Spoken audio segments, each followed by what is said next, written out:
ଦିଅ କି ନ ଦିଅ ହେଲେ ମୋର ଆଜି ଖାଲି ହାତରେ ଫେରିବା କଥା। ଟଙ୍କା ନେବି ତାପରେ ଯିବି। ମୋ ନାଁ ଡାକ ବିହାରୀ, ମୋ ନୁହେଁ କାହାରି। ଜଗାନନା, ଓ ଜଗାନନା।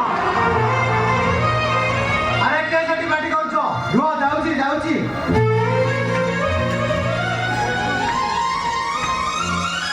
ଇରେ ବାଟ ତୁ?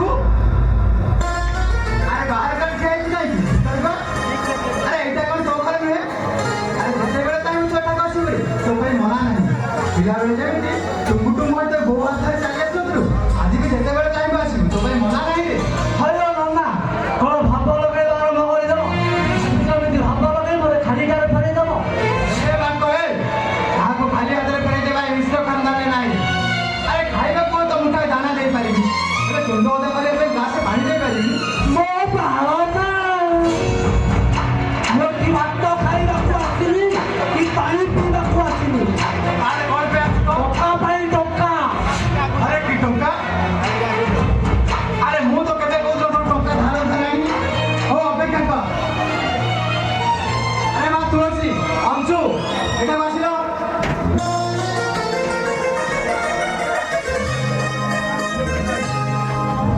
ବାପା ଆମକୁ ଡାକିଲେ କଣ? ଆରେ ମା, ତୁ କେବେ କହୁଛ ଟଙ୍କା ଧାର ଧରା ଆଣିଥିଲୁ କି? ମୁଁ ଧାର ଆଣିବାକୁ ତ ମଉସା କହୁଛନ୍ତି। ଆରେ ଟଙ୍କା ଏ ପାଟିରେ ସତର ପକାଇ କାହିଁ ଠିଆଇଛୁ? କହୁନୁ କି ଟଙ୍କା ଆଣିଥିଲୁ? ତମେ ମତେ ଦେଇଥିଲ। ଅନାଲି ପ୍ରଶ୍ନ ବାକ ତେରା କଥା କହୁନୁ। ହେଲେ ତୁ କ'ଣ ମୋତେ ବସାଇ ଉଠାଇ ଦେଲୁନି? ଅହର ଅହ ମୋ କାନ ରଖିଥିଲୁ। ମୁଁ ବାଧ୍ୟ ହୋଇ ତୋତେ ଟଙ୍କା ଦେଇଦେଲି। ତମ ଟଙ୍କା ଦେଇନି ଘର କାମରେ ଲଗେଇଛି ମୋ ବାଳନା, ଘର କାମରେ ଲଗା କି ତୀର୍ଥ କରିବାକୁ ଯା, ସେଥିରେ ମୋର କିଛି ଯାଏ ଆସେ ନାହିଁ। ସମୟ ହେଇଗଲା ଟଙ୍କାରେ। ତମ ଟଙ୍କା ଯେବେ ହବ ସେବେ ନବ। ଅନାଲି ପ୍ରଶ୍ନ ବାକ ତେରା କଥା କହୁନୁ। ଏ ତୁ ବି ତ ଆଣିକି ଦେଖ।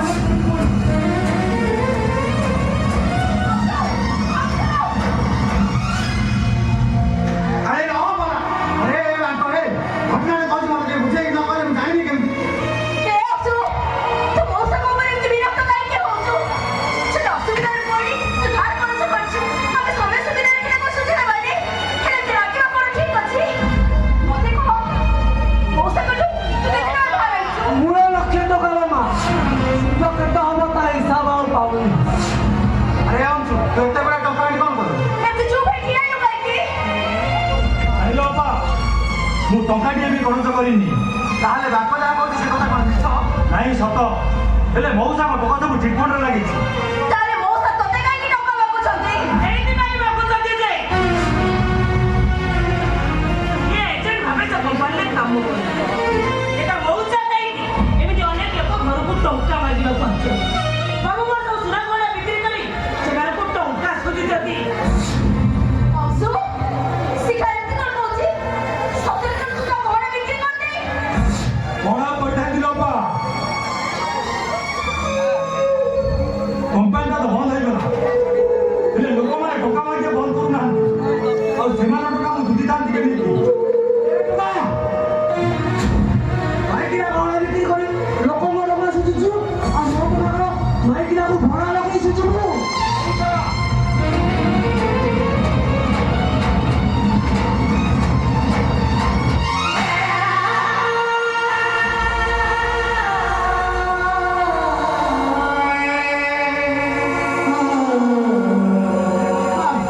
ଏସବୁ କ'ଣ ବୁଝୁ? ବାପା,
ଆରେ ମୁଁ ପୁଅ ଫୋନ୍ କରି ମୋତେ ହାତ ଯୋଡ଼ି କ୍ଷମା ମାଗୁଛି।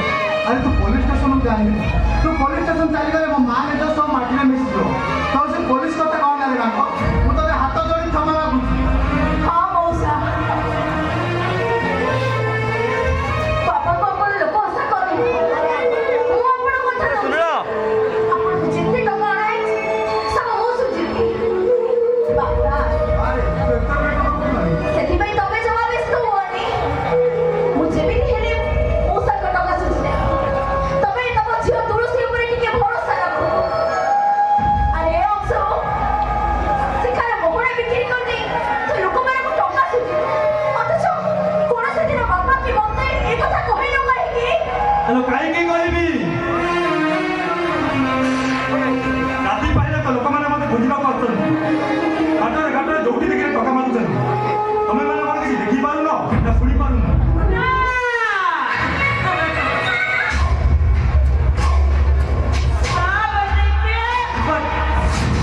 ଦେଖିବେ କାହିଁକି ନା ଶୁଣିବେ ବା କାହିଁକି?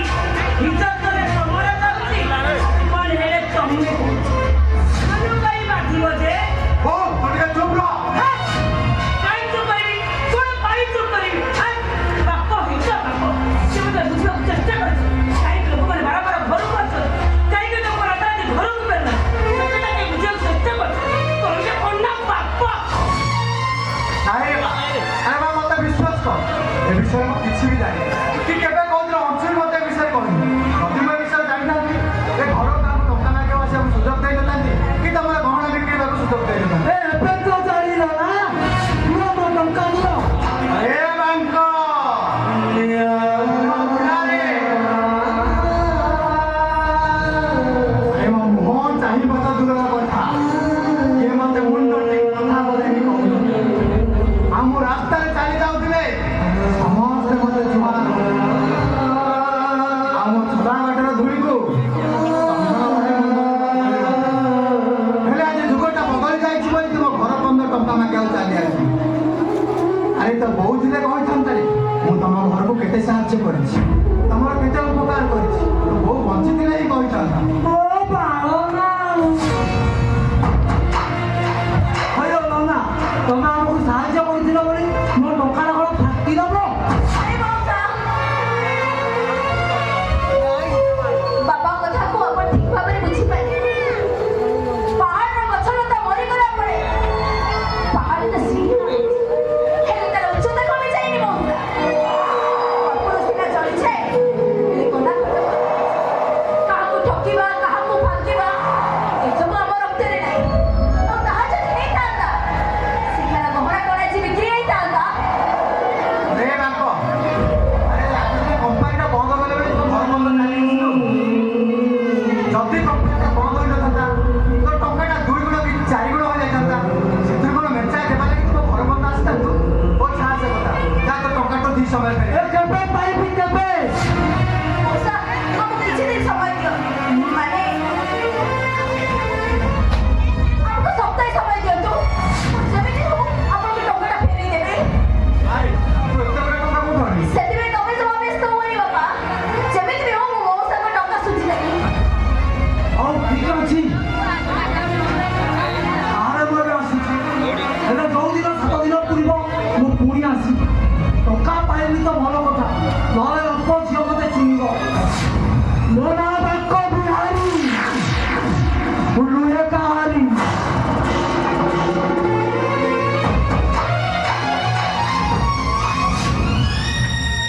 ହଟା!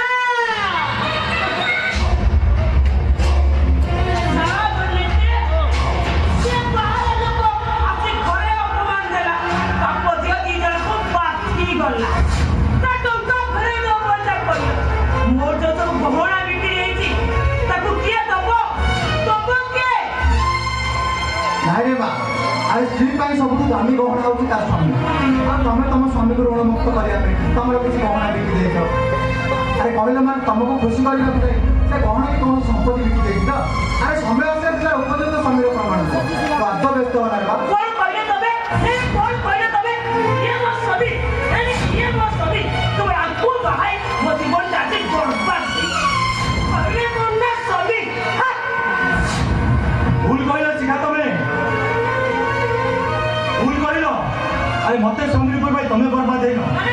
ତମକୁ ସ୍ତ୍ରୀ କରିବା ପାଇଁ ମୁଁ ବର୍ବାଦ ହେଇଗଲି ଏତେ ହିସାବରେ କାମ କରିବା ପାଇଁ ତମେ ମୋତେ ବାଧ୍ୟ କରିଦେଛ ମୁଁ ପାଇଛ କମିଶନ ତମେ ହେରାସ କରିନ କୁଟୁମ୍ବରେ ବୁଲିବାକୁ ଯାଇନ ଆମକୁ କ'ଣ ତମେ ଛାଡ଼ି ପିନ୍ଧିନ ଆରେ ନିଜେ ସଦେଇ ହୋଇ କାନ୍ଧରେ ବେଣ୍ଡି ପକାଇ ବଜାର ବାହାରି ଯାଉଥିଲ ଏସବୁ କାହାରି ଟଙ୍କାରେ ମୁଁ ପାଇଛ କମିଶନ ଟଙ୍କାରେ ନା ବଡ଼ ବଡ଼ ରେଷ୍ଟୁରାଣ୍ଟରେ ବସି ଆଳୁ ପଟ ସାଙ୍ଗକୁ ଚିକେନ ଚିଲି କେଫା ବାଢୁଥିଲ ଏସବୁ କାହାରି ଟଙ୍କାରେ ମୁଁ ପାଇଛ କମିଶନ ଟଙ୍କାରେ ନା ଶିଖା ମୋ ପଛର ଜବାବ ଦିଅ ଶିଖା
ଲକ୍ଷାଧିକ ଟଙ୍କା ଆମେ ଏତେ ଗୁଡ଼ା ଟଙ୍କା ତୁ କୋଉଠୁ ଆଣିବୁ ମୁଁ ଭାବୁଛି ଘର ଜାଗା ବାଡ଼ି ତ ବିକ୍ରି କରିଦେବୁ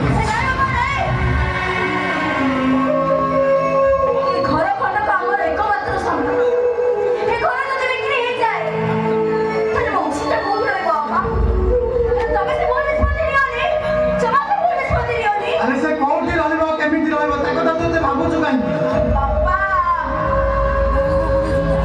ମା ତ ମଲାବେଳେ କହିଯାଇଥିଲା ତୁଳସୀ ତୁ ମତେ ନିଜେ ଖାଇବା ପିଇବା ଭୁଲିଛି ହେଲେ ବଂଶକୁ ତ ଭାବି ଭୁଲିବୁନି ସବୁବେଳେ ତା ଉପରେ ଛାଇ ହେଇ ରହିବୁ ମାଟା ସିନା ଆର ପାରିକୁ ଛାଡ଼ିବ ହେଲେ ମୁଁ ଝିଅ ହେଇ ମୋ ମା ତ ତାକୁ କେମିତି ଭୁଲିଯିବି ବାପା ଆର ପାରିରେ ମୋ ମାଟା କାନ୍ଦିବନି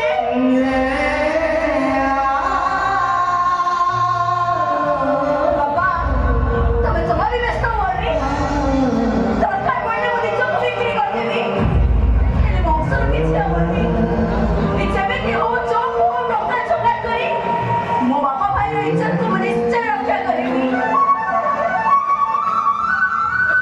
ଦେଖିଲେ ମା ତୁ କେବେ ବି ହାରିଯିବୁନି ଆରେ ଜୀବନରେ ଯେତେ ଜଳବନ୍ଧ ଆସିବ କାହିଁକି ତୁ ସବୁ କିଛି ସହିପାରିବୁ କାହିଁକି ନା ମୁଁ ତ ନାଁ ଦେଇଛି ତୋର ତୁଳସୀ ହଁ ବାପା ତମେ ଦେଇଥିବା ତୁଳସୀ ନାଁଟାକୁ ମୁଁ ସାର୍ଥକ କରିବି